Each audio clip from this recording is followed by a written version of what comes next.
नमस्कार मेरे दोस्तों। भूत प्रेत की दुनिया में आपका स्वागत है। भूत प्रेतों की नई नई कहानियाँ सुनने के लिए हमारे इस चैनल को सब्सक्राइब करें और बेल आइकन को भी दबाएं ताकि हमारी कोई भी वीडियो आपसे मिस ना हो जाए और हमारा चैनल थोड़ा सा ग्रो भी हो जाए। तो कहानी शुरू करते हैं। चलिए बिना टाइम वेस्ट किए आज मैं आपको एक ऐसी आत्मा के बारे में बताने जा रहा हूँ जिसे कुछ लोग दिव्य आत्मा भी कहते थे। क्यों कहते थे, ऐसा क्या हुआ था, ये आपको इस कहानी में पता चलेगा। बहुत टाइम पहले की बात है। एक गांव के 10-11 लोगों की एक मंडली दर्शन के लिए माँ के मंदिर जा रही थी। ये माँ का मंदिर जंगल के अंदर था, पर आसपास में बहुत सारी दुकानें थी, धर्मशाला आदि भी थे। कच्ची पक्की सड़कें भी बनी हुई थी, पर घने पेड़ पौधे उस जंगल को और भी डरावना बना रहे थे। ये माँ का मंदिर बहुत ही जागता हुआ स्थान माना जाता था। यहाँ हर समय भक्तों की भीड़ लगी रहती थी। पर मंदिर के अंदर जाने का समय सुबह 7 बजे से लेकर शाम के 7 बजे तक ही था। भक्तों की उमड़ती भीड़ को देखते हुए मंदिर के 2 दरवाजे बना दिए गए। एक दरवाज़ा जिससे दर्शन के लिए भक्त अंदर आ सके और दूसरा बाहर जा सके। गांव की मंडली शाम को 6 बजे दर्शन के लिए मंदिर पहुंच गई। दर्शन करने के बाद मंदिर के पास वहाँ लगे मेले में घूम कर वह मेले का आनंद लेने लगी। मेले में घूमते घामते ये मंडली अपने निर्भयपन का परिचय देते हुए जंगल में थोड़ा दूर निकल गई। रात होने लगी थी। मंडली का कोई व्यक्ति कहता है कि अब वापस चलते हैं, कल दिन में घूम लेंगे। पर कोई कहता है कि डर क्यों रहे, और थोड़ा अंदर चलते हैं फिर वापस आएंगे। ऐसा करते कराते कहते कहते ये मंडली जंगल के काफी अंदर चली गई। रात के अंधेरे में मंडली को रास्ता भी नहीं मिल रहा और ना ही मंदिर के आसपास चलने में कोई रोशनी दिखाई दे रही थी। अब मंडली ये समझ नहीं पा रही थी कि किस ओर चले। खैर मंडली के एक व्यक्ति ने अपनी जेब से कुछ कागज के टुकड़े इलाके की रोशनी कर रोशनी में उस मंडली ने जो कुछ देखा वह देखकर वह बहुत ही ज्यादा डर गई। आसपास के कुछ पेड़ों पर कुछ अजीब तरह के डरावने जीव जंतु उस मंडली को घूरते नजर आ रहे थे। अब तो इस मंडली के सभी लोग पूरी तरह से चुप हो गए। कोई कुछ बोलने की हिम्मत नहीं कर रहा था। पर हाँ, वे लोग धीरे धीरे एक दूसरे के काफी करीब आकर चिपक गए थे। फिर किसी ने थोड़ी हिम्मत करके कागज के बुझती आग पर वहीं पड़े कुछ घास फूस डाला और फिर आग थोड़ी तेज कर दी। मंडली ने मन ही मन निश्चय किया कि अभी कहीं भी जाना खतरे से खाली नहीं है, क्योंकि वे लोग रास्ता भूल गए थे और उन्हें समझ नहीं आ रहा था कि किस ओर जाना है। उन लोगों ने फुसफुसाकर यह निर्णय लिया कि आज की रात जैसे करके भी हम यहीं गुजारेंगे, सुबह होते ही यहाँ से निकल जाएंगे। क्योंकि ये लोग गांव से थे और इन लोगों को भूत प्रेतों से कई बार पाला भी पड़ा है, इसलिए ये लोग ज़्यादा डरे नहीं। थोड़ा डरे, लेकिन इतना भी नहीं डरे कि डर कर चिल्लाने लगी या भागना शुरू कर दी। इस मंडली ने हिम्मत दिखाई और धीरे धीरे करके आग को और तेज करने लगी, क्योंकि अब इस मंडली को लगने लगा था कि यहाँ कोई जरूर बुरी आत्मा होंगी और वह इस मंडली को अपनी चपेट में जरूर ले लेगी। पर वहाँ की हालात देखकर यह गवाही मंडली पूरी तरह से डर गए थे और अंदर ही अंदर पसीना पसीना हो गए थे। पर इस डर को चेहरे पर नहीं लाना चाहते थे, क्योंकि इनको पता था कि डरे तो मरे और डरे हुए लोगों पर बुरी आत्माएं बहुत जल्दी असर करती हैं। मंडली के कुछ लोग एक दूसरे का हाथ कसकर पकड़ रखे थे और पूरी तरह सतर्क थे, और कुछ लोग हनुमान चालीसा पढ़ रहे थे और कुछ लोग हनुमान जी को गोहराना भी शुरू कर दिया था। तो कुछ लोग उस जंगल की माता की दुआई दे रहे थे। अचानक एक भयानक आत्मा उनके सामने प्रकट हो गई और रौद्र रूप से अट्टहास करने लगी। उस समय का माहौल और भी भयानक हो गया था। अब इस मंडली के पसीने चेहरे पर साफ दिखने लगे थे और उनका चेहरा भी पूरी तरीके से लाल होने लगा था। और ये लोग एक दूसरे को कस कर पकड़ कर रहे थे और एक दूसरे के काफ़ी करीब आ गए थे। अभी वह रुद्र आत्मा टास करके पूरे वातावरण को और भी खतरनाक बना रही थी कि कुछ और आत्माएं वहां पर आ गई।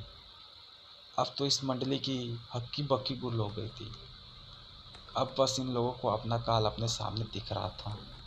अब वहाँ एक नहीं लगभग 5-6 आत्माएं आ गई थी और अपनी अजीब अजीब हरकतों से पूरे माहौल को और भी ज़्यादा भयानक बना रही थी।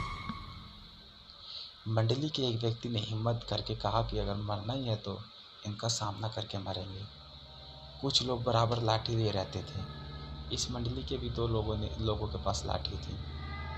अब सब पूरी तरह से मुकाबला करने के लिए तैयार हो गए थे, पर शायद इन्हें लड़ने की नौबत ही नहीं आई, क्योंकि हुआ ऐसे कि एक भयानक आत्मा इन पर हमला करने के लिए आती है। इतने में उसका सिर कटकर अलग गिर जाता है और वह बिना सिर के ही वहाँ से बहुत तेज भागने लगती है और उसका सर भी उसके पीछे पीछे बहुत तेजी से भाग कर जाता है। अब माहौल एकदम से भयानक हो गया था, क्योंकि ये गौरवनीय व्यक्ति जो कि कोई साधु जैसा दिखता था और केवल धोती पहने हुए था, अजीब अब उस धोती पहने हुए था और सारी आत्मा अजीब अजीब सी आवाज़ें करते हुए वहाँ से भाग निकली। अब ये मंडली उस सज्जन महात्मा के पैरों पर गिर गई और उन्हें धन्यवाद करने लगी। इस मंडली को उस गौरवनीय पराक्रमी महात्मा ने अपने पीछे आने का Please इशारा like and करके आगे subscribe बढ़ने को Horror In कहा। channel. लगभग 8-10 मिनट चलने के बाद यह मंडली एक कुटिया के पास पहुंच चुकी थी। वहां डर का कोई भी नामो निशान नहीं था। उस महात्मा ने लोगों को कुटिया के अंदर आने के लिए इशारा किया। कुटिया में पहुंचकर इन लोगों ने चैन की सांस ली।